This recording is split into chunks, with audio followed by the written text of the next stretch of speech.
Mas agora acho que tá tudo ok. Então já tá gravando aqui, esperando que dê tudo certo, que nada nos interrompa. Vai dar.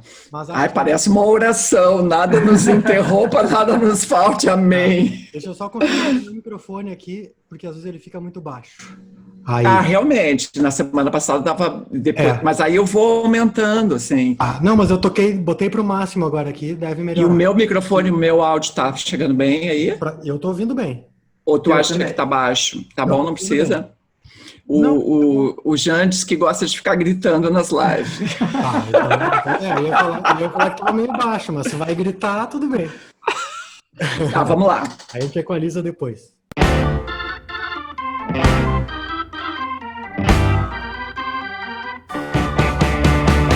Rádio Elétrica orgulhosamente apresenta Sarau Elétrico LGBTQI+, com Diego Grando e Kátia Suman. Participação especial Jandiro Cor. Canja Super Bibiana Petec. Realização Rádio Elétrica Corporation. Olá, rádio ouvintes, telespecs, está começando mais um Sarau Elétrico. Hoje a gente tem um formato, uma formação reduzida, né? O professor Luiz Augusto Fischer, infelizmente, por questões pessoais e de saúde, ele está bem, mas ele não vai poder participar nessa noite. Tudo bem aí, Diego Grando? E aí, tudo Kátia, jóia? Tudo bem, pessoal? Tudo bem. Boa noite a todo mundo aí. Pô, espero que, sem os contratempos do nosso sarau de aniversário, só poderia acontecer, né? Uma vez em 21 anos tinha que dar algum perrengue, né? Tinha que dar merda no dia do aniversário. Porra. Ai, nem vamos lembrar disso. Não, mas eu tenho certeza. Não, eu não tenho problema de lembrar, porque eu acho que todo mundo foi bastante compreensivo. Assim, o pessoal É verdade. correu para ouvir na Rádio Elétrica, o pessoal assistiu no dia seguinte, mas então eu acho que no fim das contas. Mas pensa, Diego, tinha milhares de pessoas esperando, aguardando para assistir. Uma coisa que não é sempre, entendeu? Porque afinal, um evento de literatura, as pessoas.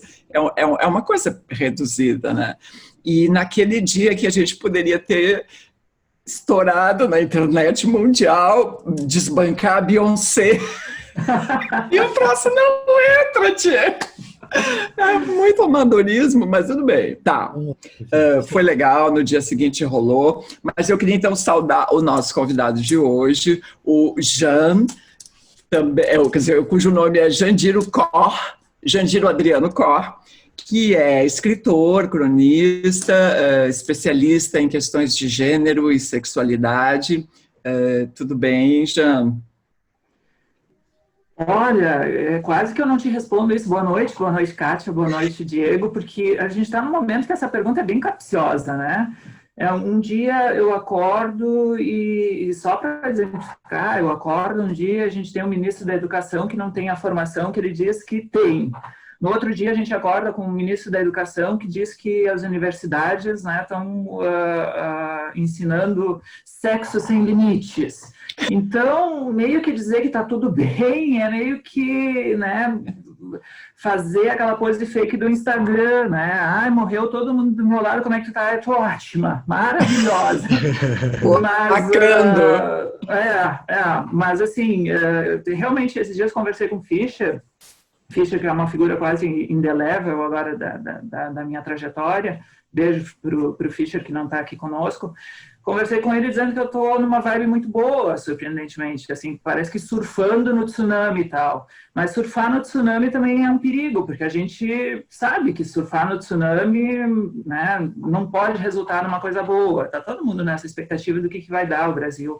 O mundo, né? O mundo, mas, né? Bem. Espero que todos aí estejam bem, os ouvintes estejam bem, porque depois que passar tudo isso, a gente vai querer fazer essa suruba que o ministro fala, né? A gente vai querer fazer essa festança toda. É o mínimo, é o mínimo. O mínimo. Deixa eu comentar que esses dias eu vi uma que foi muito boa, não vou saber reproduzir exatamente, mas falava sobre a história das trocas de ministro, e nesse meio tempo teve um ministro que, além do que foi, mas não foi, teve o que quase chegou a ser, mas não foi. Aquele que durou um final de semana sem ser anunciado. Tal do, que eu não sei se é Feder ou Feder, né? Não sei se é... Enfim. Mas aí eu vi uma história... Teve o quase. E aí eu vi uma história que alguém falou, como é que é? Olha, essa história de ministro aí, o ciclo é tão curto que eu posso ter sido ministro da educação assintomático, né? Então, Boa, muito boa. de repente, a gente já foi ministro da educação e nem se deu conta, né? E nem se deu conta, deve ter um overreach na minha conta, eu vou dar uma verificada. Preciso ganhar para isso, né? Pois é. Então, Jandiro, tu que é o especialista na matéria, assim, eu acho que hoje tu podia começar, o que tu acha, né, Diego? Concorda? Vamos lá. Eu acho que tu podia começar com a leitura, então, abrir o nosso sarau de hoje. Aliás, tu tá com um livro... fala do teu livro. Na verdade, assim, não tá de ponta cabeça isso, porque não, eu sou craque nas lives de colocar tudo de ponta cabeça, né? Isso é ótimo. Depois não, mas não é tu, é a câmera. É o programador da câmera, né, que não sabe fazer. Mas, enfim, eu tô com um livro novo, que foi lançado pela Libretos, aí de Porto Alegre, que é o Crush, do Álvares de Azevedo. E aí, como a temática que me foi passada é homofobia e tal, e tudo que é correlato a isso, eu acho bastante interessante, porque agora eu estou numa vibe de pegar figuras históricas e de retomar um pouco a história da homossexualidade, principalmente vinculando aqui com o Rio Grande do Sul. Muita gente pergunta, mas por que vocês fazem isso? Por que vocês querem saber se o Santos Dumont, agora tomando a New de Brasil, né? Por que se o Santos Dumont era gay ou não, se ele era bi ou não, se o Zumbi dos Palmares era gay ou não? E a resposta é muito simples, né? A resposta tem a ver com algo que está imanente a nós, a toda a humanidade, que é saber das nossas origens, saber do nosso passado. As pessoas heterossexuais, elas não se dão conta, mas desde criancinhas dentro de casa, elas têm uma referência heterossexual que quase sempre é o pai e a mãe. E o pai e a mãe contam as histórias dos avós, né? Contam as histórias dos avós, tanto maternos quanto paternos, que é aquela gente que teve 1.500 filhos, né? Teve 29 filhos, 39 filhas e viveram felizes dentro das suas casas. Então, os heterossexuais, a vida toda, eles têm essas referências, essas histórias que vão constituindo o seu passado. E aí a gente está lá, né? Levantando a mão, e eu. Aí a mãe e o pai olham, né? E meio que dão uma escanteada, a tua história não tem. E a partir de um determinado momento da história do ativismo LGBTQI, a mais, e da movimentação organizada da gente, a gente começa a olhar para o passado e ver que é importante a gente trazer as vivências dessas figuras que nos foram surrupiadas de alguma forma. E é isso que eu faço com esse livro novo, então, o Crush, do Álvares de Azevedo, que tem a capa feita pelo Luiz Gustavo Weiler, e o que eu pago para ele para fazer essa capa acaba voltando para o Nuances, que é uma ONG de Porto Alegre que está há muito tempo batalhando já para que a vida da gente seja mais fácil, para que a gente consiga transitar nas ruas com a mesma tranquilidade com a qual os heterossexuais transitam, para que a gente tenha os mesmos direitos, tenha a cidadania reconhecida tal e qual. E ele tem o prefácio do Fischer, que é uma maravilha, né? É uma honra ter sido agraciada com esse prefácio do Fischer. E eu vou ler alguns trechos desse livro, então, para vocês. Posso te fazer uma pergunta? Pode. Só para contextualizar para o pessoal que está nos assistindo também, tu falou, esse livro que foi lançado pela Libretos, aí de Porto Alegre. Explica para o pessoal, então, de onde é que tu é, de onde é que tu está falando e tudo mais, para o pessoal se situar melhor. Então, eu sou do Vale do Taquari, eu estava comentando em off antes com a Kátia, eu trabalho em Lajeado, que é um município que as pessoas conhecem mais, mas eu moro em Estrela, que é um município limítrofe, atravessa a ponte, eu estou em casa e para nós aqui não é como Porto Alegre, é um trânsito super rápido, 5 minutos eu vou de casa para o serviço e faço o retorno, mesmo a distância sendo grande, né? Grande cidade geralmente não é isso. E a minha vida toda é aqui no Vale do Taquari. Eu nasci aqui, consegui colocação no mercado de trabalho aqui, e minha vida literária também, 4 livros lançados antes do Babá, Esse Depravado Negro que Amou, que também a Livretos lançou ano passado em Porto Alegre, 4 livros lançados por aqui. todos voltados para a temática LGBTQIA+, e a minha formação também, eu sou formado em História, fiz aqui na Univates, que é uma universidade que tem no município de Lajado. Legal, maravilha. Obrigado. Só para o pessoal entende e Claro, faz ótimo. melhor ainda. Valeu. Ótimo. É bom tu fazer isso, é bom vocês fazerem isso, porque eu vou falando e eu me perco, é uma beleza, né? E quase sempre faço isso. Quando eu estou tentando ir para esse caminho, no final eu estou vendo que eu estou indo lá para onde está a mão, né? Nesse campo assim que já desapareceu da tela. Então, hipoteticamente, em tese, o Álvares de Azevedo foi muito amigo de um gaúcho que foi chamado, que era o Luiz Antônio da Silva Nunes, que é esse cara de barbinha aqui. Eles eram muito amigos e, pela vontade do Álvares de Azevedo, se rolasse um pouquinho a mais, por que não, né? E naquela época, a gente está falando de meados do século XIX, para eles se comunicarem, eles não tinham WhatsApp, que nem nós temos, e eles comunicavam por correspondência. Então, a gente tem algumas dessas correspondências entre os dois, guardadas, e eu vou nesses arquivos para verificar como é que era essa comunicação entre eles. E aí diz o Álvares de Azevedo para o Luiz, numa correspondência do final de 1849. Queixas-te de mim, dizes-me que te esqueço, e contudo não tens razão. Fui e sou teu amigo. Enquanto aqui dentro do peito bater-me quente o coração, teu nome acordará nele uma pulsação. Enquanto houver vida em minha alma, haverá nela uma lembrança tua. Bem vezes tu hei dito, na hora se não alegre, ao menos de esperança tu disse. Agora, na hora se não triste, ao menos na hora da solidão, eu tu repito. Recebi uma carta tua, escrita lá do Rio Grande, logo à tua chegada. Por uma outra que escreveste ultimamente ao meu primo, me anunciavas uma carta no correio. Lá fui, e não achei-a. Não irás, pois, a São Paulo comigo. 2 anos tive eu lá como provação. Eras-me o consolo, esperança. Ai, que bem pobre esperança que assim tão leviana se foi, viver lá contigo. Luiz, há aí não sei que no meu coração que me diz que talvez tudo esteja findo entre nós. Então eram 2 homens, né, 2 homens, naquela época muito pouco se discutia a homossexualidade, conversando nesses termos entre si, na correspondência que não, em tese, não viria a público nunca. E passado mais ou menos um século desse momento, que é meados do século XIX, já nos anos 1930, o Mário de Andrade, que era homossexual, lê essa correspondência, lê essas cartas, e o gaydômetro dele dá um 360. Ele diz, olha, acho que tem algo aí. Mas o Mário de Andrade, ele não podia nem assumir a sua sexualidade naquele tempo, tanto que um escritor gaúcho, que era chefe dele durante uma época lá no Instituto Nacional do Livro, costumava chamar ele de mulato e de viado o tempo todo. Então, vocês imaginem o quão complicado era lidar com essa questão nessa época. Ele também pensou em como lidar com essa informação, com isso que ele tinha descoberto acerca do Álvares de Azevedo. Então, ele faz isso numa notinha de rodapé, assim, bem sutilmente. Ele dá a entender que sim, mas que isso não é o assunto principal dele.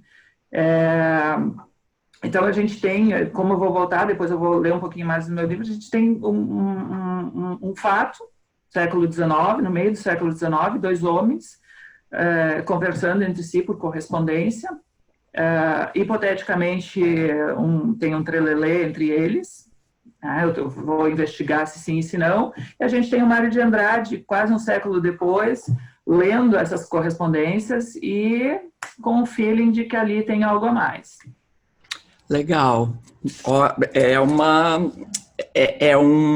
Quer dizer, uma sacada interessante também de tu seguir a pista, né, e ir desvendando esse novelo. Muito legal. Vamos seguindo, então vai lá, Diego. Tá. Eu vou começar lendo, eu vou ler um poema aqui que está nessa, deixa eu ver que ano que saiu, 2017. 2017 foi organizado aqui pela Amanda Machado e Marina Moura, uma antologia aqui da poesia gay brasileira. que teve aqui a orelha da Natália Borges Polesso e tudo mais. Tem um monte de gente legal, tem um monte de poema muito bom.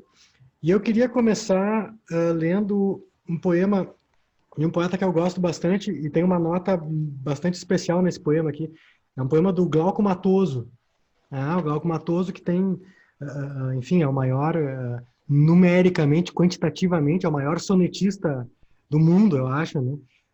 E ele passou a fazer sonetos, assim, investiu praticamente só no soneto depois que perdeu a visão, né? Por isso que ele adotou esse pseudônimo, né? Não é um pseudônimo propriamente, mas de Glauco Matoso em virtude do glaucoma, né? E aqui eu vou ler um poema que eu não sei de que data que é, mas não é um soneto, então eu chuto que ele possa ser mais antigo, assim, portanto deve ser anterior ainda a meados dos anos 80. Né? E o poema tem como título Romeu e Eu. E aí tem um subtítulo entre parênteses que é Conto dialético e ipso facto poema romântico. Então, já que a gente começou com o Álvares de Azevedo aí, falar em poema romântico, a gente está mais ou menos no mesmo campo e talvez no mesmo tipo de problema. Eu quero brincar com você. Papai não deixa, o diretor proíbe, a esquerda se opõe. Você me chama e eu morro de vontade. Papai me ameaça, o diretor me intimida, a esquerda me aterroriza. Saio escondido, procuro por você, mas eles me acham. Papai me bate, o diretor me põe de castigo, a esquerda atenta contra mim. Fico esperando, você me procura, nos encontramos no escuro, nos pegam em flagrante. Papai me expulsa, o diretor me interna, a esquerda me sequestra. Escapo e sobrevivo, mas você não está livre. É filho de seu papai, disciplinado ao seu diretor, prosélito da sua esquerda. Vivo solitário, você prisioneiro, e não podemos brincar. Castram nossa infância, porque você é igual a mim, sua vontade igual à minha, mas nos fazem diferentes. Esse é o Glauco Matoso, que está aqui nessa antologia da poesia gay brasileira. Muito legal. Muito bacana. Muito bacana. Esses dias eu estava lendo uma matéria na Folha sobre como é que eu vou dizer? A exposição de conflitos e dessa vivência homoafetiva em diferentes plataformas. Eu não sou uma pessoa que costume, assim, eu não tenho o hábito de ver séries, assim, eu não sou do universo das séries, tampouco dos games, mas eu sei o quanto eles influenciam e pautam e refletem, né, um conjunto de, quer dizer, o nosso mundo, na verdade, porque está tudo ali. Então, a presença de personagens LGBT em séries tem crescido. Aí tem lá enfim, um instituto americano que faz um acompanhamento, né, que faz um mapeamento, uma organização americana, e diz que houve um aumento muito expressivo, assim, o percentual de personagens LGBT em séries de TV, que são super vistas, oscilava entre 1% e 4% até 2016, e que houve um aumento, assim, hoje há um percentual de 10%, 10,2%. É bastante expressivo, né? A gente aqui no Brasil tinha na TV, e eu não sei como é no resto do mundo, mas eu suponho que não fosse muito diferente, todo um universo de uma coisa caricatural e a piada recorrente, né? A piada era o negro, o português e o gay, né? Eram assim, o gordo, enfim. Também no universo dos games, eu não tinha a menor ideia de que isso acontecesse, porque game é uma coisa totalmente de jovem, assim, de adolescente. Então, no universo dos gamers, apesar da presença de personagens LGBT não ser uma novidade, diz que um dos últimos games, eu não entendo nada disso, que se chama The Last of Us, gerou um rebuliço entre jogadores, já que o enredo do jogo inclui uma protagonista lésbica e um personagem trans, para falar sobre a diversidade, quer dizer...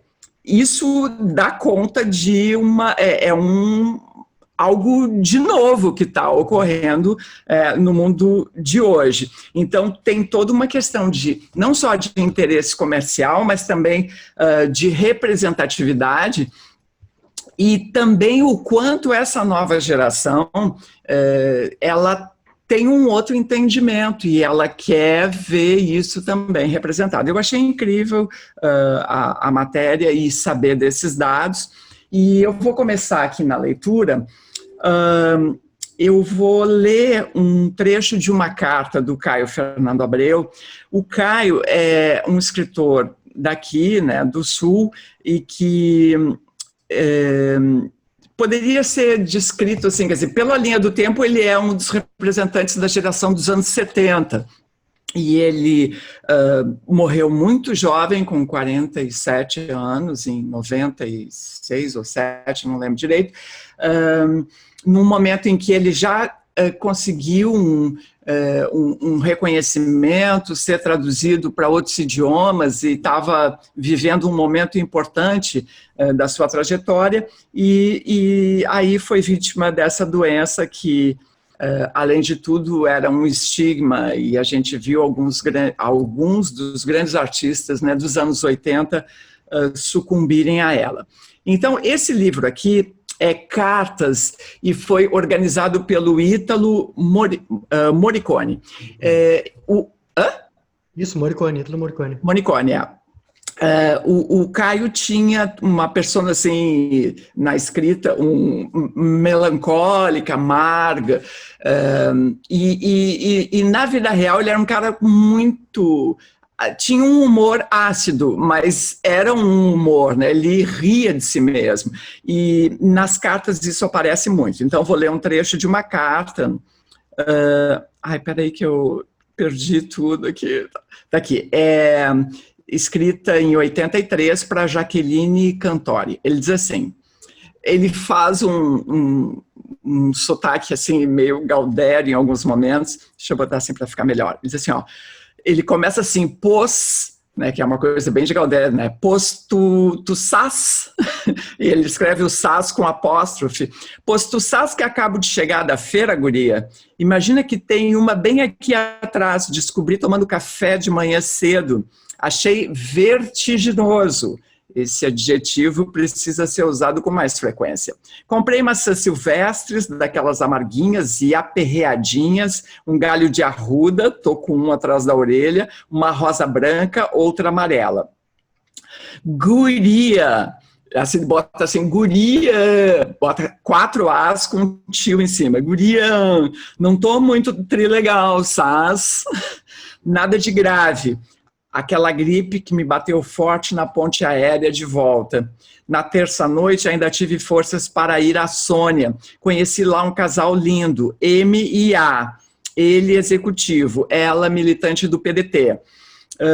Ela de Oxóssi, ele de Oxalá, Oxum e Ogum. Léo, ascendente em Aquário. Ele era todo da astrologia, das energias cósmicas e tal. Tá, isso é um parênteses meu. Na quarta, me senti super coitado, fiquei de cama quase o dia todo, não podia respirar direito, entupidíssimo. Peraí. Claro que puxei, isso aqui é ótimo, assim, ó.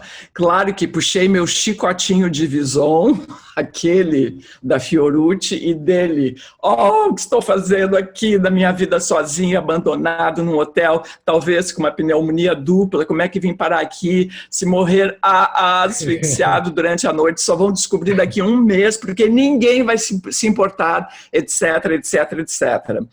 Isso tudo ele escreveu com um hífen entre as palavras, né, que ele se chicoteando. Lá pelas 5, peguei, olha isso aqui, lá pelas 5, peguei a saia larga e o tamancão, e desci a ladeira até o comércio. Comprei um vidro de mel, um xarope de limão bravo, comprei 10 mil aspirinas. Ontem fez uma manhã linda. Apanhei horrores de sol na piscina, o verde da tez vai esmaecendo. Tenho feito muita ginástica e yoga, horários rígidos, acordar às 8, almoçar às 12, jantar às 19, nos intervalos como 1 ou 2 maçãs. Na verdade, estou ótimo e vou ficar melhor ainda. That's my revenge against the world, tá certo? Bueno, à tarde desci para visitar GM. Aí ele botou só as iniciais, inclusive na carta original, segundo o Morricone, que continua a mesma, naturalmente. Mas saudável... Ai, meu Deus, fechou aqui, peraí. Não. Mas saudabilíssima, jovem, morena e dinâmica. Parágrafo novo. Ao fundo, acordes iniciais do bolero de Ravel. Fumo horrores. Vejo o sovaco direito do Cristo pela janela. Batidas na porta. Débeis, abro. Ana C. mal. Aí ele fala aqui da Ana Cristina César. Ana C. mal. Põe mal nisso. Magra, consumida, trêmula, chorosa. Não sei contar direito. Nunca vi ninguém tão frágil. Com toda a minha gripe, eu era um poço de saúde ao lado dela. Imagina uma alface, ela, ao lado de uma costela gorda, eu, e lúcida. Parou de ir trabalhar, vai pedir uma licença. O mais estranho, o caso de amor continua, e ótimo. Ana C. está sofrendo de medo de amor. Não sabe bem. Medo de amor? Culpa do prazer? Não escreveu mais nada depois do contagem regressiva. Não consegue dormir, as mãos tremem, são incapazes de datilografar ou segurar uma caneta. Está com Júpiter e Urano em oposição. Ai, fechou de novo. Em oposição ao Sol, Mercúrio, Vênus radicais, justifica. Deixei-a numa sessão de bioenergética, me convidou para irmos com a namorada e maybe GM para o sítio dela em Petrópolis, hoje à noite ou amanhã. Conversando com GM, somos mais por uma terapia bageense, tipo, te fresqueia, prenda, come uma costela gorda, toma uns mates, dança uma chula, uma tirana do lenço, te joga nua no açude na hora da sesta, porque tá uma crise sensível demais. Dá para entender? Recomendei uma brama na esquina com uma coxinha e um dreyer para rebater. Esse, então, é um trecho de uma carta do Caio Fernando Abreu, aqui, não sei se dá para ver a capa do livro, das cartas que eu adoro. Maravilhoso então, esse livro. Maravilhoso, né? Me estendi um pouco aqui na leitura com essa coisa de vai e volta e perde. Ai, que tristeza. Vai lá, Jan. Sorry. Bem capaz, acho maravilhoso. E eu queria pontuar só uma coisinha sobre esses dois autores que vocês trouxeram, porque eles são dos primeiros que conseguem fazer uma escrita, claro, os dois incorporando bastante de autobiografia, com honestidade e certa liberdade.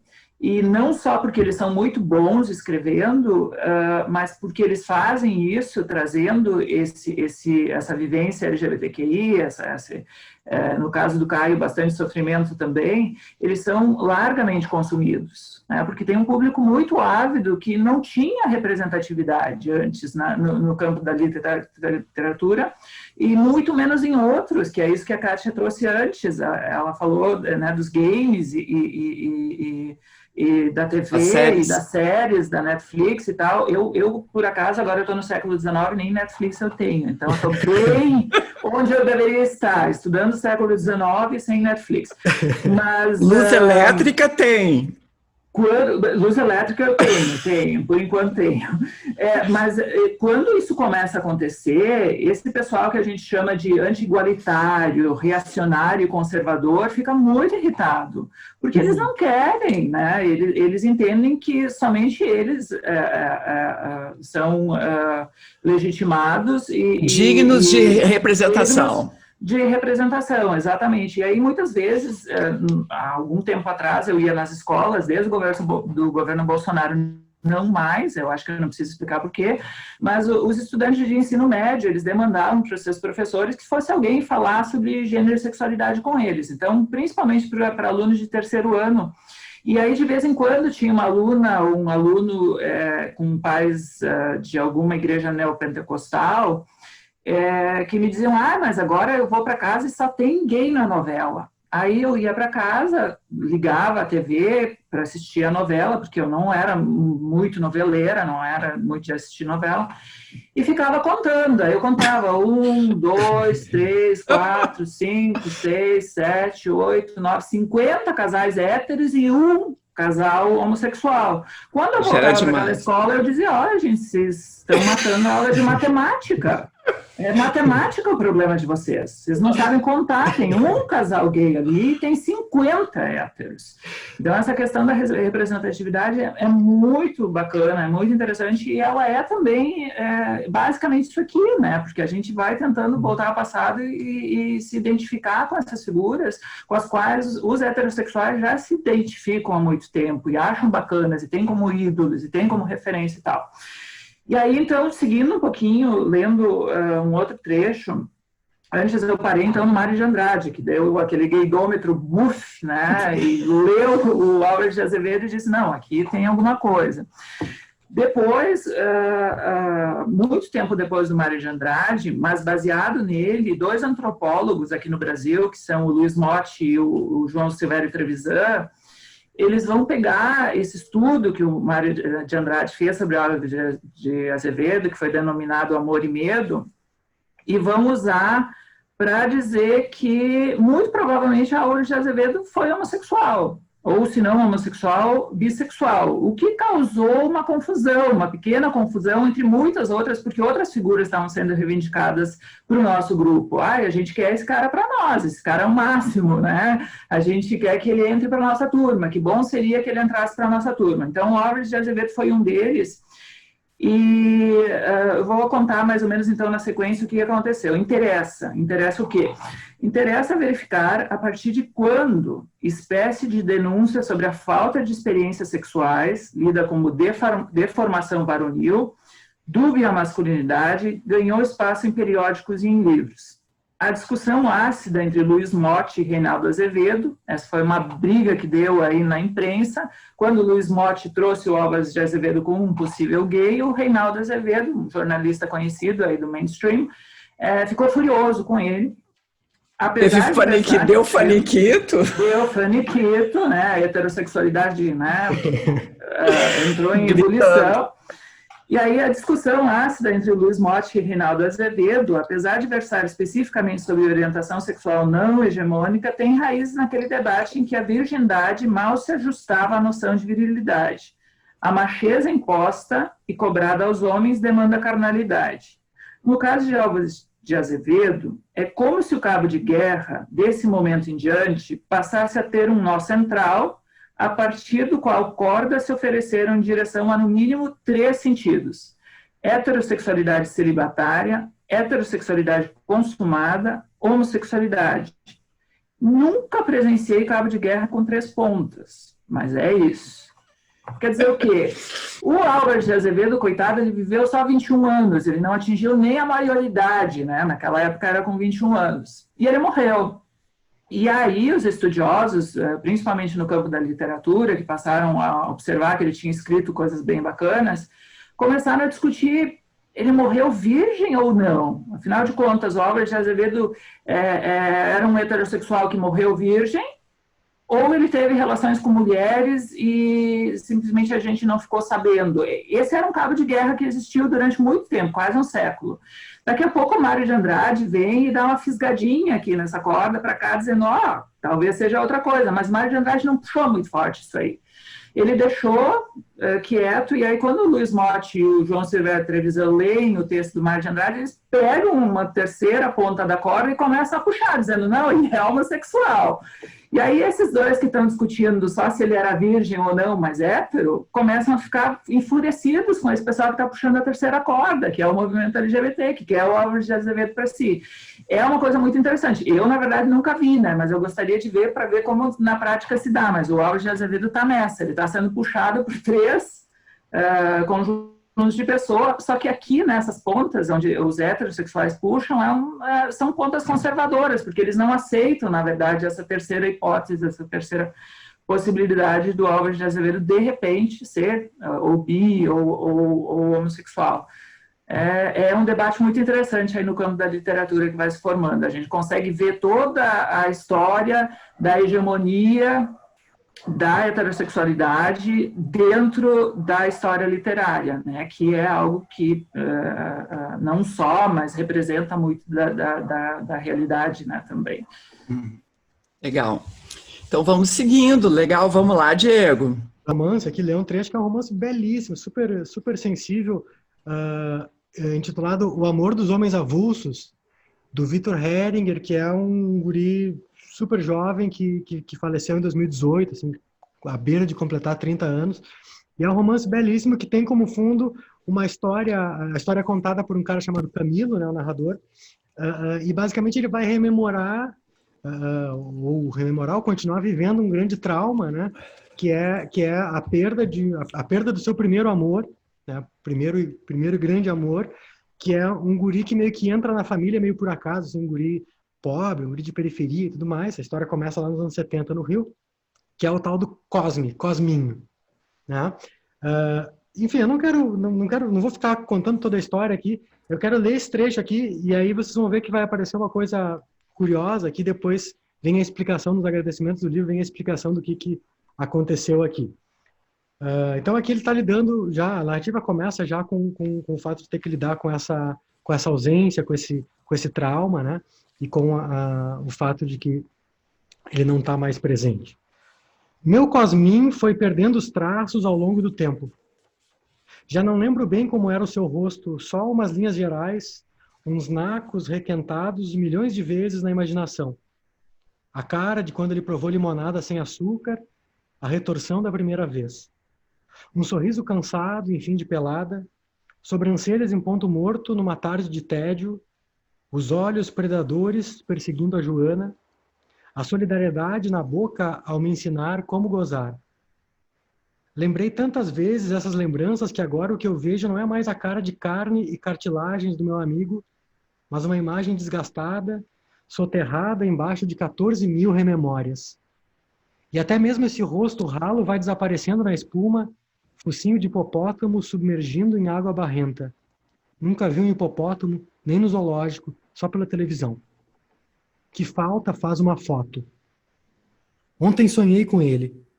A cara era reconhecível, mas mais velha, cavada de rugas escuras, mas ele estava grávido, muito grávido, igual a irmã do Tizil. Gêmeos. Fizemos sexo. Ele de ladinho, acariciando a barriga, parecia entediado. Ou era náusea, ou era rancor porque eu não tinha cumprido uma promessa velha.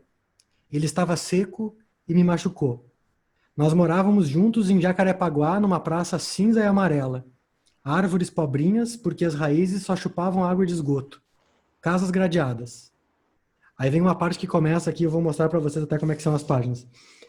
Amei o Cosmin como você amou o seu primeiro amor, que se chamava Bruno, ou Pablo, ou Illich, Ricardo, ou Hanna, Luciano, Eduardo, Diego, ou Carlos Otávio, Kátia, Mariana, Lucas, Marisa, ou Carlos Eduardo, Rafael, Raí, Solange, ou Luísa, Fabiana, Adolfo, Lígia, Joana, Érica, Mateus.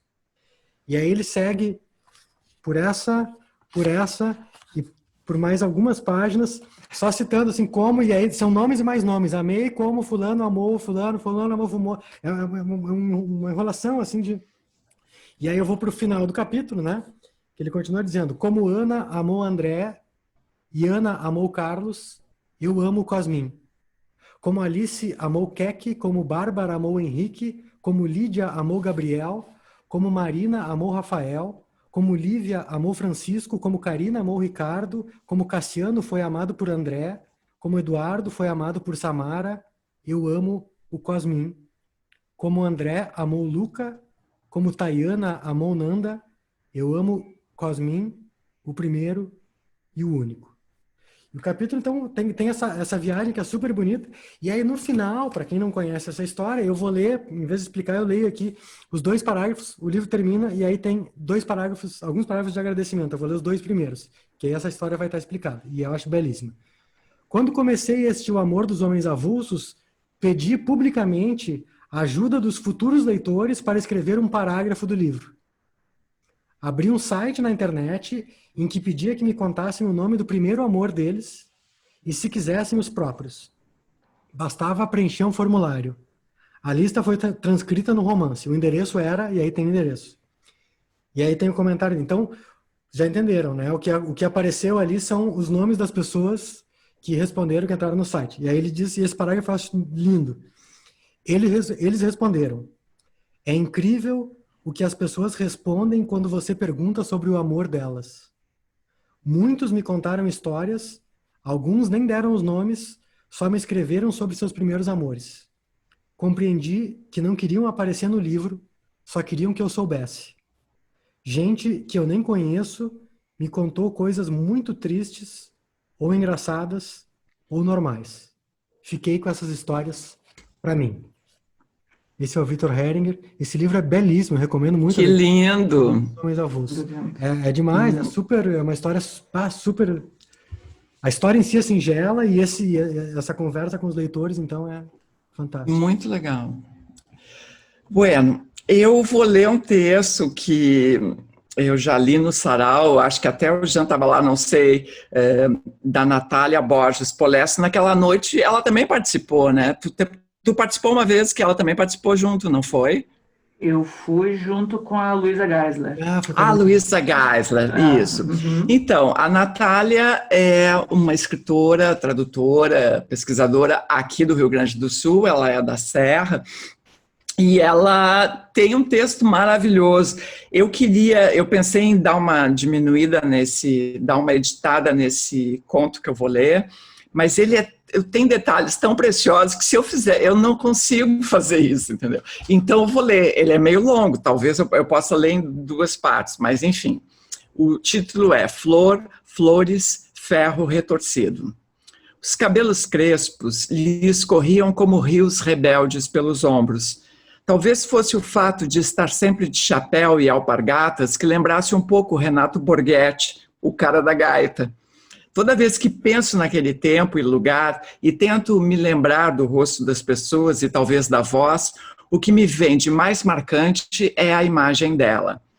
Era 1988, mas pensando agora parecia tudo muito mais antigo. Na frente da minha casa ficava o mercado do Seu Kuntz, uma peça de chão batido com paredes sem reboco. Era ali que eu passava as tardes com a Celoí, filha do Seu Kuntz. A mãe da Celoí tinha morrido de parto, o que os tornava, o Seu Kuntz e a Celoí, uma dupla muito séria. Eu gostava de ir lá porque era exatamente na frente da minha casa e porque ela tinha o último álbum da Xuxa, aquele com Hilarie, Abecedário e Arco-Íris. E a gente ficava dançando na frente da vendinha até mais ou menos às 6h30, porque sabíamos que às 7h o transformador da rua explodia. Sim, o transformador não aguentava tanta gente assistindo novela, tomando banho, ligando o rádio, usando o liquidificador, talvez, quem sabe, e começava a fazer barulhos e soltar faíscas até que, bum! Todos ficavam sem luz por algumas horas, como se estivéssemos em uma remota aldeia amazônica. A rua não tinha calçadas feitas, os paralelepípedos eram completamente irregulares, o que arrancava muitas unhas de nós, crianças, que estávamos aprendendo a jogar bola, andar de bicicleta ou simplesmente dançar a música mais tocada do momento.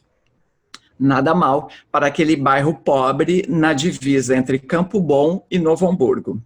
Minha casa ficava entre 2 oficinas, a da família Klein, todos loiros, de olhos perturbadoramente azuis, pai, mãe e a filhinha pequena, não lembro o nome deles. E a da figura mais marcante da minha infância, cujo rosto eu vi uma única vez e nunca mais esqueci. As 2 oficinas tinham clientelas boas, mas havia uma tensão entre os terrenos. tensão que atravessava as paredes da minha casa por ambos os lados. Meus pais eram amigos da família Klein e com frequência almoçávamos juntos nos fins de semana. Meu irmão e eu brincávamos com a menina deles. Acho que ela tinha a idade do meu irmão, mas está tudo impreciso. O fato que mais se enraizou na minha memória desses almoços foi um dia em que eu ouvi a seguinte frase: como pode uma machorra daquelas? E eu, curiosa que era, rapidamente perguntei o que era uma machorra. Silêncio completo. Minha mãe começou a rir de um jeito esquisito, era embaraço. Os homens coçaram a cabeça e se enfiaram rápido dentro dos copos de cerveja que bebiam. A mãe da família Klein estava tão estarrecida que aquela palavra tivesse ido parar na minha boca que começou a rir também. Minha mãe tentou remediar. Cachorra, minha filha, cachorra. Mas eu tinha certeza que tinha ouvido machorra e insisti. Eles mudaram de assunto e me ignoraram. O que eles não estavam esperando era que eu ficasse de orelhas em pé, ligada em tudo o que falavam, e quando voltaram ao assunto, eu preferi ficar quieta ouvindo, fingindo interesse em uma boneca, mas minha atenção estava completamente direcionada a eles. Então, eu entendi que falavam da vizinha da oficina. Ela era uma machorra. No outro dia, fiquei plantada no muro para ver se a encontrava, e quando ouvi as alpargatas arrastadas se aproximando, me estiquei mais ainda por cima da cerca e caí. Ela veio correndo me socorrer e me lembro de uma voz de fada, me perguntando se eu estava bem, se tinha me machucado. Minha mãe saiu correndo de casa, me ergueu pelos pulsos e me puxou de volta para o pátio. Ouvi um obrigada por parte da minha mãe, um de nada por parte da vizinha, seguido de um ronco de cuia. Olhei para minha mãe e perguntei por que ela era machorra. O ronco da cuia parou. Minha mãe enrubesceu e, enquanto me arrastava para dentro de casa, perguntou onde é que eu estava ouvindo uma coisa daquelas. Eu respondi que tinha sido no almoço do dia anterior. As alpargatas estalaram na terra dura em direção ao galpão da mecânica. Minha mãe se escorou na pia com as duas mãos no rosto e suspirou de um jeito muito preocupado. Eu fiquei em pé, limpando a terra dos meus cotovelos e verificando se estava tudo certo comigo. Afinal, eu tinha caído por cima de uma cerca.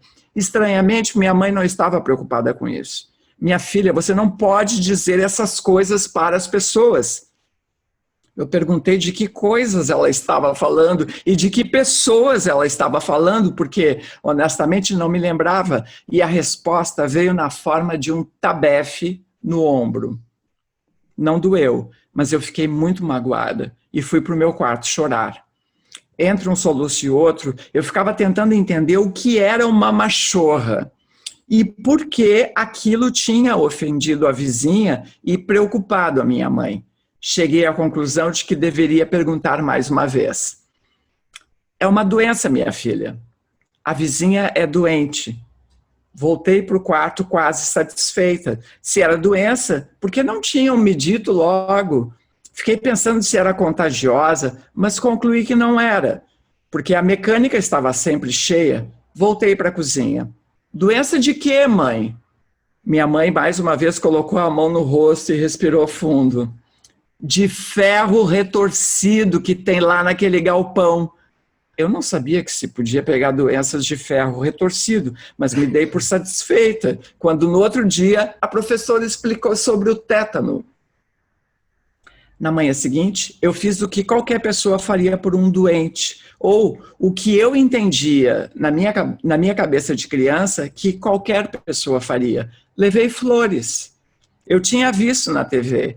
Peguei as flores que cresciam atrás da minha casa, flor do mato mesmo, umas amarelinhas e um punhado de margaridas. Fui até a mecânica bem cedo, sem que ninguém me visse, e deixei as flores na porta dela, dentro de um copo d'água.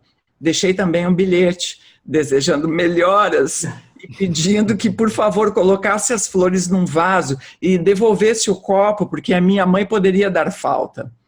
Ao meio-dia, quando eu voltava da escola, vi que as flores não estavam mais lá e sorri contente, porque ela as tinha recolhido.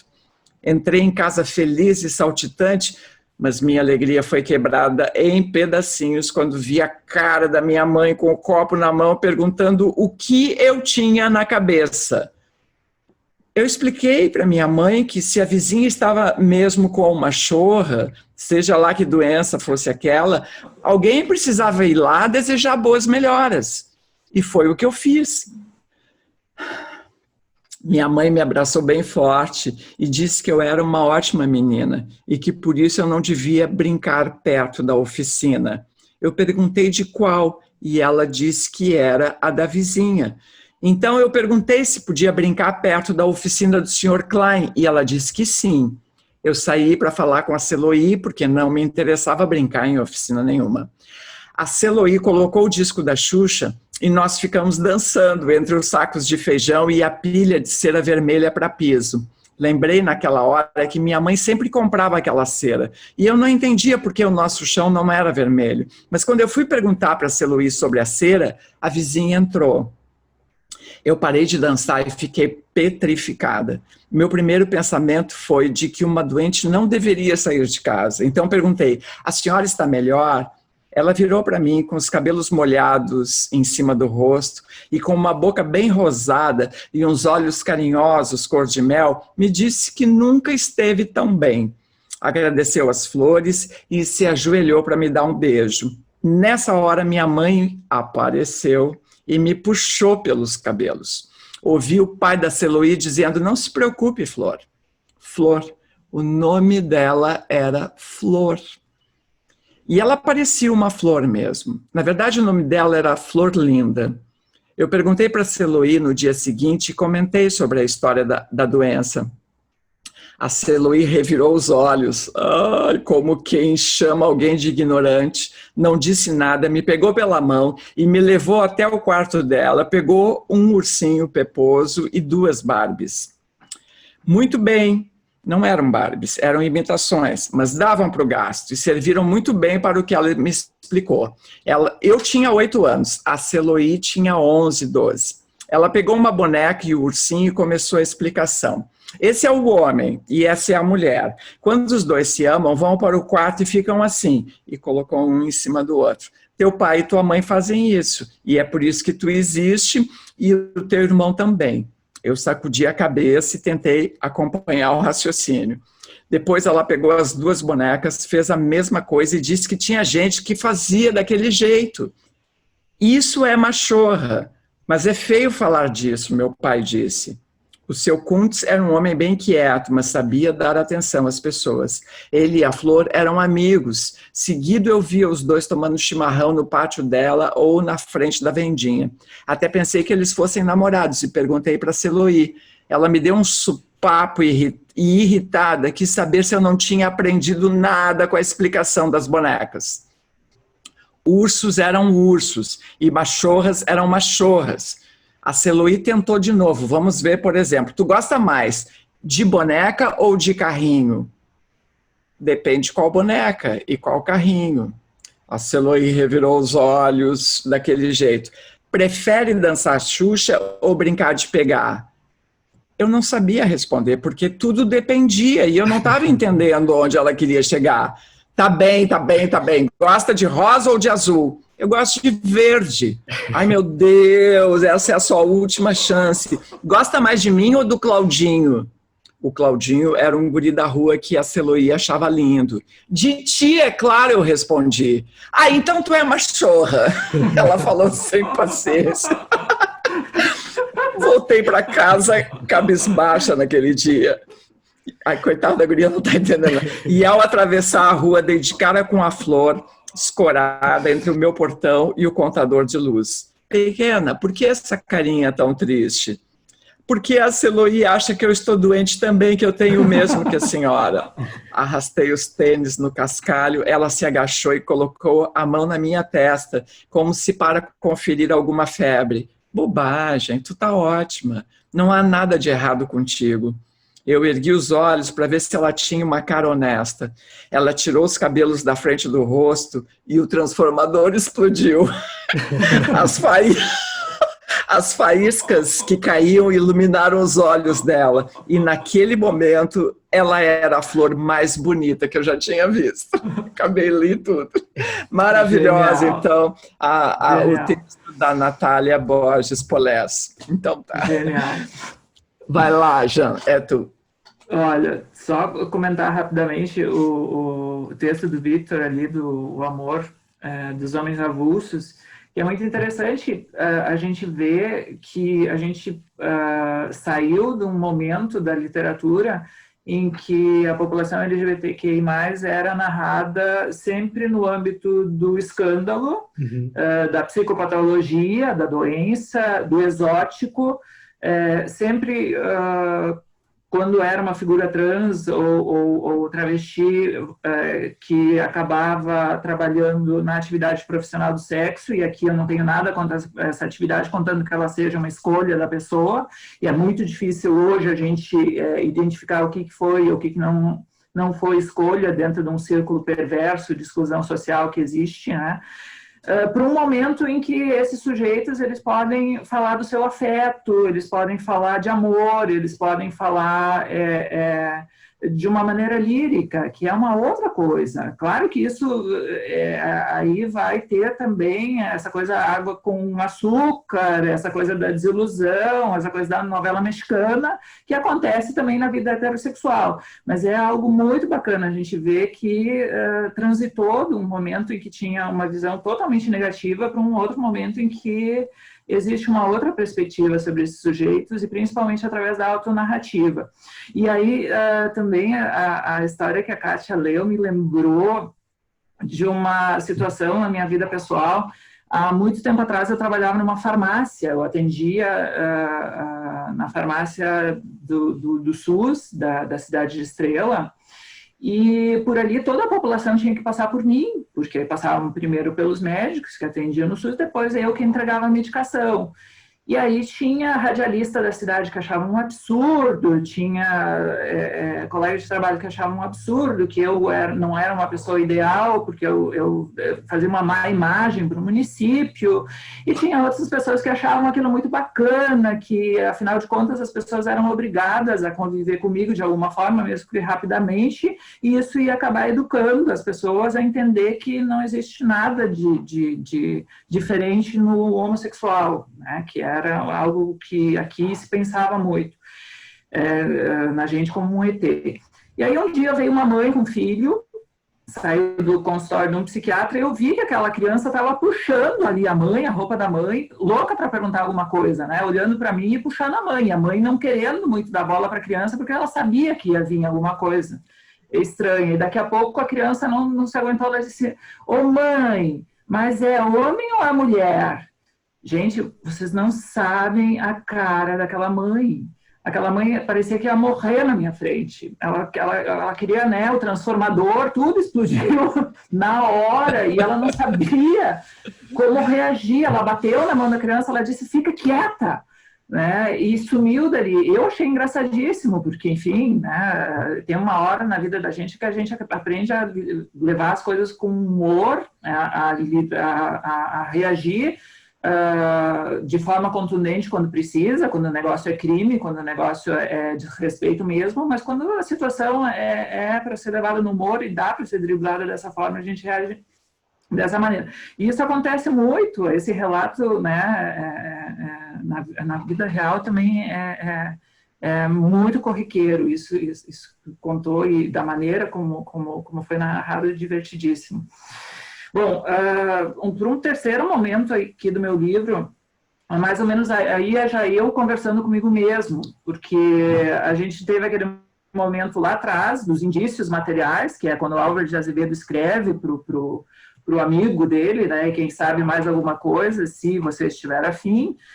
Para um segundo momento, então, em que no século XX já outros estudiosos, outras pessoas da área literária, primeiro Mário de Andrade, depois da área da antropologia, o Luiz Motti e o João Silvério de Trevisan, vão enxergar alguma coisa naquilo e vão procurar trazer o Álvares de Azevedo para a comunidade LGBT como, né, uma representação dessa comunidade. E aí tenho eu agora, no século XXI, fazendo, né, uma amarra disso tudo e tentando pensar, né, o que a gente pode tirar disso tudo. E aí eu fico aqui em casa pensando. Na releitura dos originais do trabalho, aí do meu trabalho, me peguei pensando se tamanho escrutínio, que é fuçar a vida do Álvares de Azevedo e de todo mundo que falou sobre ele, a busca por pistas não levaria escritores heterossexuais, principalmente esses, ou homossexuais desconfortáveis com a publicidade, porque a gente tem um monte ainda no armário, apesar das pessoas acharem que não, a evitar personagens gays, porque a desconfiança mera situação ensejaria chafurdar em suas vidas. Talvez aconteça com um ou outro, todavia, somente vai ocorrer porque ainda vivemos em um contexto em que o imaginário preponderante considera identidades fixas, associa a normalidade com o binarismo e apenas tolera o diferente como um favor. E aí eu estou querendo dizer o quê? Mais ou menos eu estou querendo dizer uma conclusão do meu livro. Não é, talvez, o mais importante a gente decidir se o Álvares de Azevedo era homossexual, bissexual, sapiosexual, sei lá, metrosexual, o que quer que tenha sido.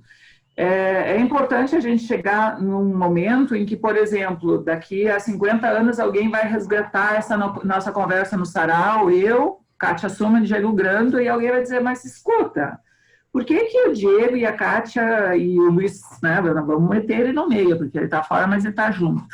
Vamos não vamos tirar ele fora. Por que esses três sujeitos, por 2 vezes, convidaram o Jean para estar no sarau elétrico? Não tem coisa ali? Será que não é todo mundo gay? Mas que a gente chegue num ponto em que, independente da resposta, isso tanto faz.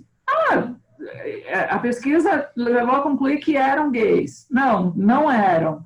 Eram sapiosexuais, eram bissexuais, eram metrosexuais. Tá, ótimo, beleza, segue adiante. Então, no fundo, eu acho que a gente só vai estar resolvido quando a gente chegar nesse ponto, né? Em que, independente do... É a vida, né? Existem múltiplas possibilidades e, infelizmente, hoje a gente ainda vive na área literária e se percebe isso muito aqui no Vale do Taquari, um medo muito grande de ser associado ao assunto, né? Eu, por exemplo, eu venho mais a público agora, e por isso eu digo que o Luiz Augusto Fischer é uma figura indelével aí da minha trajetória, e a bicha já quer ter uma história, né?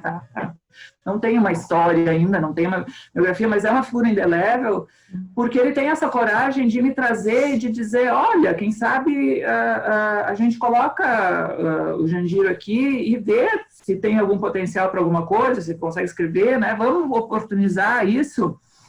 E que era uma coisa impensável, que é uma coisa que eu sei que os meus pares aqui do Vale do Taquari têm receio de fazer, porque eles têm medo de se associar com a minha figura e de ser questionados pela população daqui a respeito de por que estarem andando comigo, ou de por que me darem espaço, ou de por que até conversarem comigo na rua, que algumas pessoas já disseram, olha, a gente não conversa muito contigo porque as outras pessoas ficam falando o quê? Não interessa se falar, e se falarem que tu é gay, qual é o problema? E se falarem que tu é bi, qual é o problema? Se falarem que tu é hétero, qual é o problema? Né? Então, na verdade, toda essa discussão desse livro, do crush do Álvares de Azevedo, é para chegar nesse ponto, num futuro que eu espero que não esteja muito distante, apesar da gente estar nessa coisa nebulosa, momentânea, espero que passageira, espero que a gente chegue nesse outro momento, né, em que tudo de boas. Né? Legal, é isso aí. Tá, então agora tu não vai ler isso? Não, li só aquele pedacinho. Tá, tá. Ai, cada vez vocês leem textos menores, eu me sinto mais inadequada. Tá perfeito, eu só leio bifão. Não, foi eu leio trechos pequenininhos, mas eu falo muito, eu fico enrolando depois ou antes, e aí eu me lembro, né? Quando tu foi no sarau uma vez, que tu falou assim, que tu não gostava muito desse discurso da lacração. Tu podia falar aqui para os nossos telespecs do que tu estava te referindo a quê? Na verdade, assim, ó, isso é uma história longuíssima, mas resumindo, assim, alguns tópicos. Eu acho que a lacração, assim como o cancelamento, que é algo que está muito sendo discutido nesse momento, né? Porque se cancela aqui, se cancela lá, é o fã da Lady Gaga cancelando a Madonna, é o fã da Madonna cancelando a Lady Gaga, parece que serve para tudo na nossa vida. E é óbvio que a gente precisa matizar isso. Óbvio que, por exemplo, o cancelamento serve sim, mas para coisas muito específicas, para coisas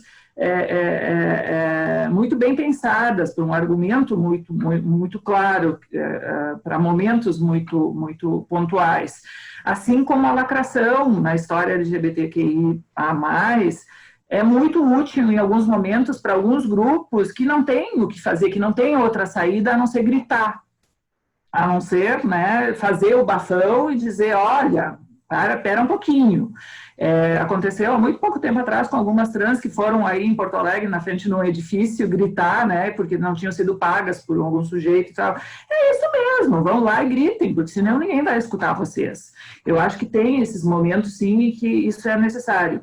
Só que tem também, quando você tem você tem que perceber que isso tem que ser utilizado de uma maneira muito estratégica e por quem necessita. Porque se você faz isso o tempo todo, né, esse discurso da lacração, me parece que as pessoas vão entender que é possível, né, para o LGBTQIA+, para todo mundo, fazer e acontecer e virar sucesso e brilhar, né, que é mais ou menos algo que é muito vinculado ao discurso da lacração, olha só, essa coisa fantástica, e que não é algo muito possível, na maioria das vezes, para a maioria dessas pessoas, porque... né, é um discurso que ele é apropriado pelos meios de comunicação como respondendo à questão de que os gays por si só, né, com essa lacração, eles vão poder dar conta de todas as dificuldades que estão constituídas para eles nesse universo atual. E, na verdade, a nossa situação é muito mais complicada, muito mais complexa do que isso. Tem pouquíssimos gays que têm dom, né, de cantar, como Valéria tem aí em Porto Alegre, ou de atuar, ou de se destacar, ou então de resolver a sua vida através da lacração. A maioria das pessoas tem uma vida normal, né, essa vida cotidiana, da dificuldade cotidiana, precisa pagar a conta, precisa comer, precisa da ajuda do heterossexual, que é o simpatizante ou aliado, para construir a sua história.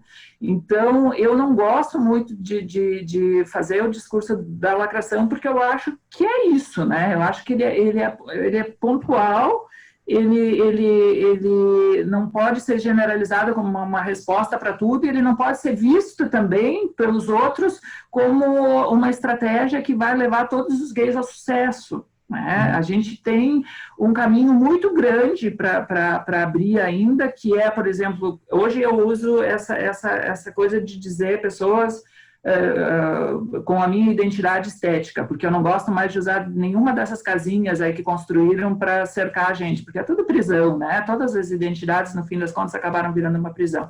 Mas pessoas trans e travestis...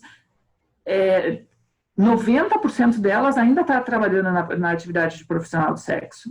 90% delas não está no campo formal de trabalho. Então, essas pessoas, elas estão precisando de um olhar mais atento, de um olhar que a gente vinha tendo há pouco tempo atrás, a partir dos anos 2000. O Fernando Henrique Cardoso, de certa forma, já fazia um pouco disso, mas não voltado para a questão da política pública. Ele não era preconceituoso, mas ele não tinha política pública para esse grupo que estava desassistido. E aí, a partir dos governos de esquerda, a gente vê se ampliar a possibilidade no campo público de uma ajuda que realmente esse grupo estava precisando, e a gente vinha num caminho bastante interessante de inserção, de inclusão e tal, que acabou, né, nesse último, nem sei se fala governo, né, porque parece que não é um desgoverno e tal. E aí a gente tem essas populações que começaram a ser invisibilizadas totalmente de novo. E a gente precisa lidar de forma séria e falar de forma séria. Às vezes as pessoas não gostam, às vezes as pessoas querem só aquele gay da purpurina, né? E aquele gay da purpurina, ele pode até existir, mas na maioria das vezes ele é um gay que existe para um momento de palco. E depois que sai do palco, ele tem a vida real, né? Depois da lacração... Sem a purpurina. Sem a purpurina, é pagar conta, né? É pagar água, é pagar luz. Então, a gente precisa fazer esse discurso sério, a gente precisa retomar, talvez, não sei quem vai fazer isso, né? Porque a gente está realmente num momento que muitas pessoas não têm muita esperança, muitas pessoas acham que vem mais 4 anos, pelo amor de Deus, né, gente? Pelo amor do santo.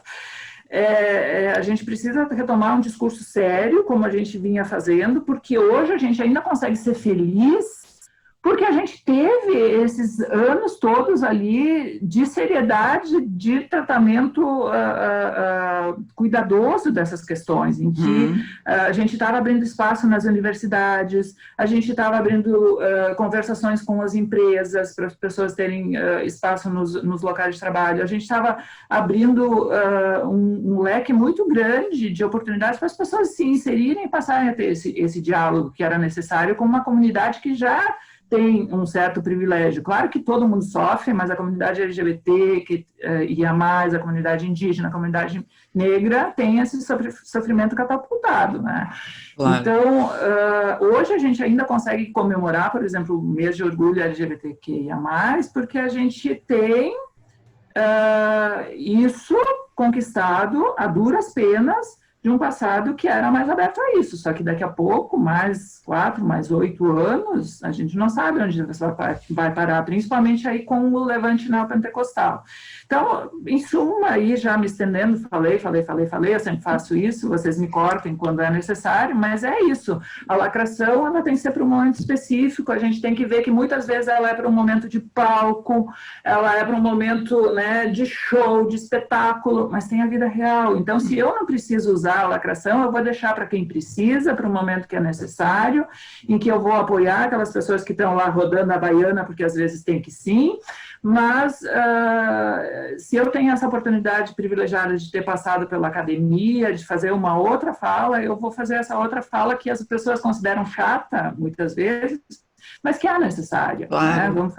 Vamos fazer isso simultaneamente. Quem tem que lacrar, lacra, por necessidade, quem faz o show maravilhoso tem o dom, faz o show maravilhoso tem o dom, e quem, né, consegue ali argumentar em outros termos, argumenta em outros termos que também é necessário. Vamos juntar tudo isso e vamos defenestrar esse povo aí do discurso anti-igualitário, do discurso reacionário, do discurso conservador, que tomou conta, né, tomou conta. E claro, né, agora dizendo mais uma coisa, me estendendo de novo, tudo isso que eu estou falando também... Estendendo a extensão. Tudo isso que eu estou falando também tem que ter a questão do matizamento da autocrítica, né, que a gente tem perdido um pouco, e aí isso me preocupa um monte, porque parece que tanto quem defende a Terra plana, quanto quem diz que a Terra é redonda, muitas vezes nessa guerra na qual a gente está vivendo, se perde um pouco em termos de argumentação. Então, a autocrítica sempre tem que nos acompanhar nesse processo todo. Agora eu cortei a minha fala.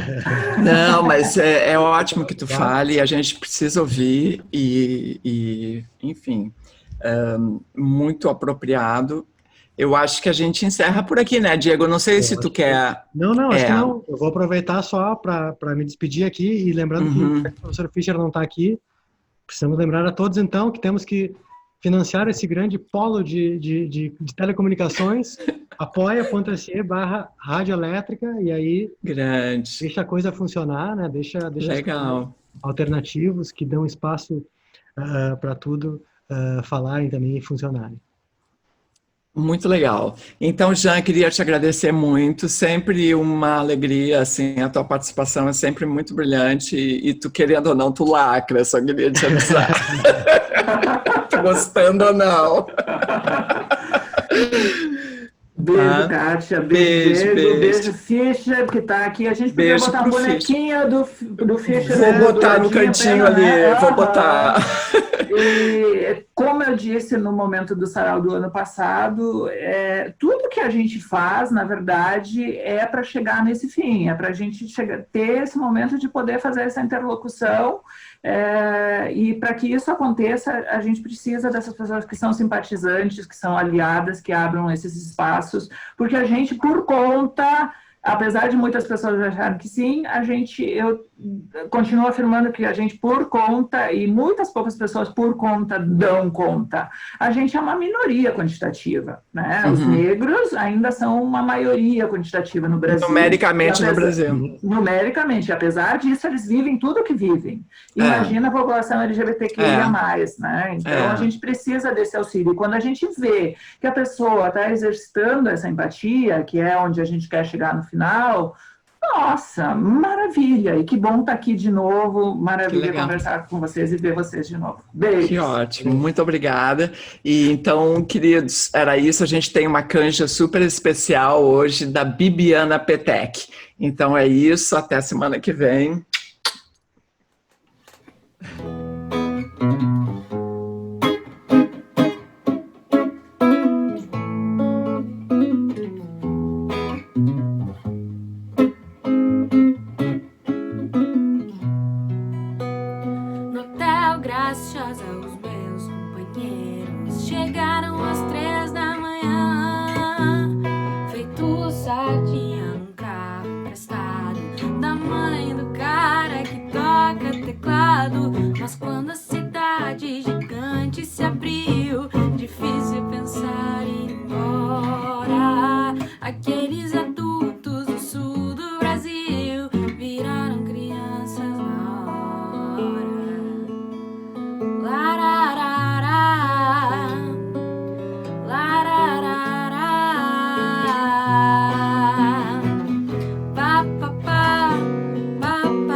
Alguém falou que por sorte ou azar eles não tiraram primeiro lugar, mas mesmo assim sem carteira ou cartão se viram subindo naquele avião. Mas quando a cidade gigante se abriu, difícil pensar em ir embora. Aqueles adultos do sul do Brasil viraram crianças na hora.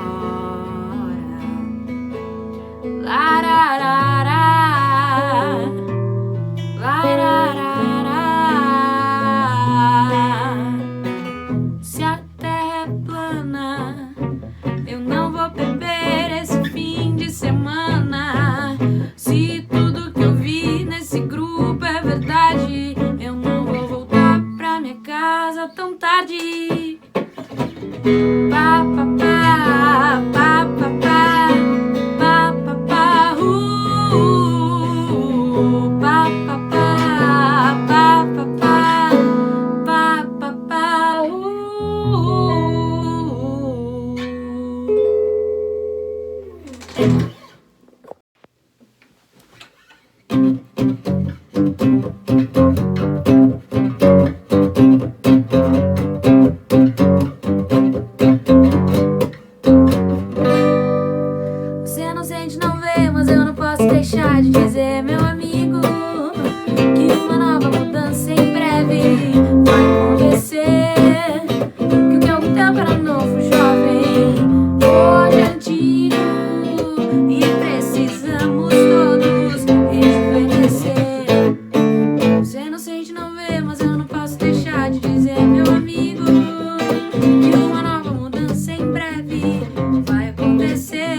dedo em B, cabelo ao vento, amor e paz. Quero cartaz.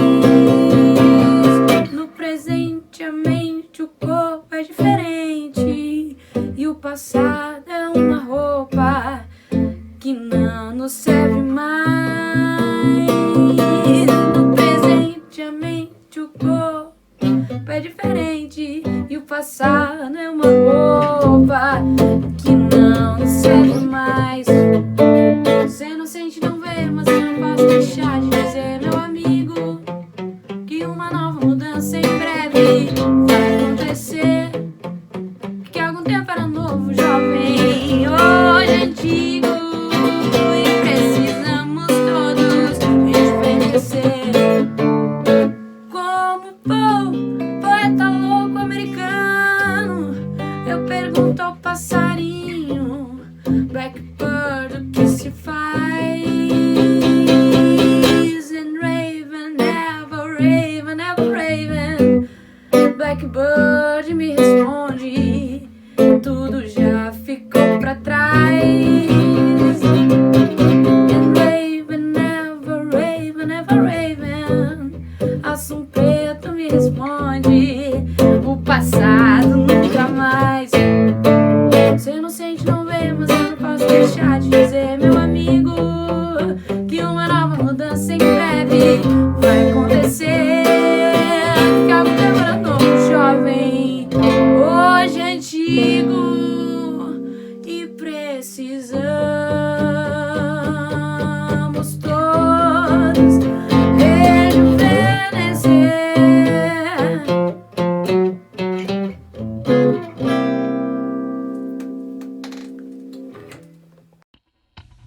Dois, três,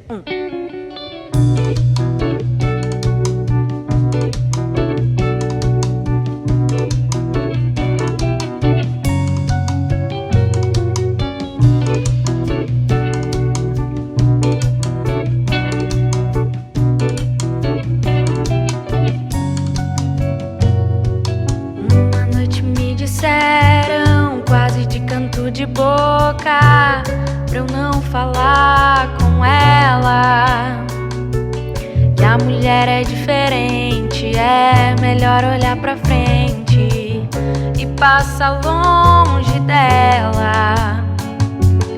Nem foi preciso uma dança, eu tava feito criança num jardim de infância. Nosso peito já pulsava, minha mão te encontrava, o céu é uma festança.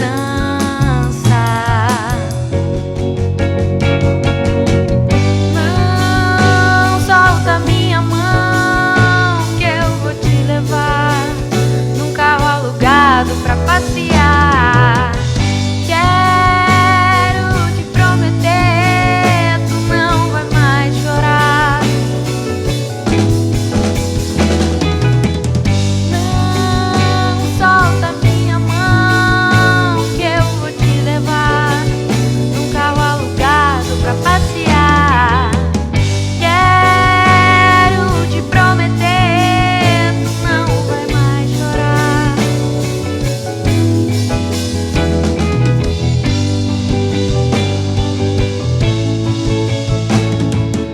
Uma noite me disseram, quase de canto de boca, pra eu não falar com ela, que a mulher é diferente, é melhor olhar pra frente e passar longe dela. Nem foi preciso uma dança, eu tava feito criança num jardim de infância. Nosso peito já pulsava, minha mão te encontrava, o céu é uma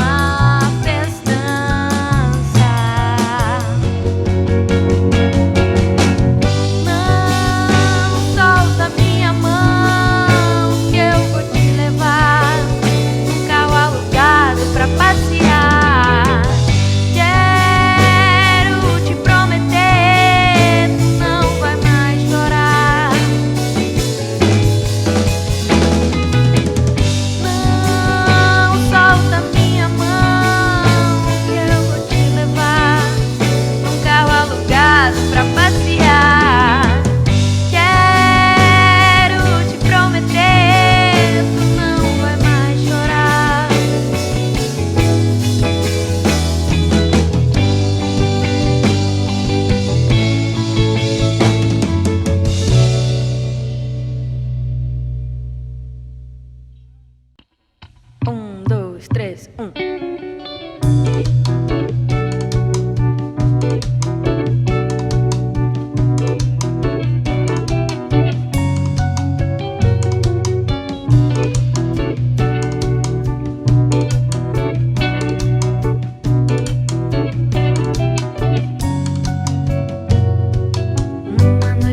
Disseram quase de canto de boca pra eu não falar com ela, que a mulher é diferente, é melhor olhar pra frente e passar longe dela.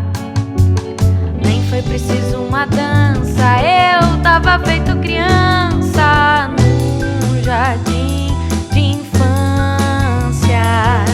Nosso peito já pulsava,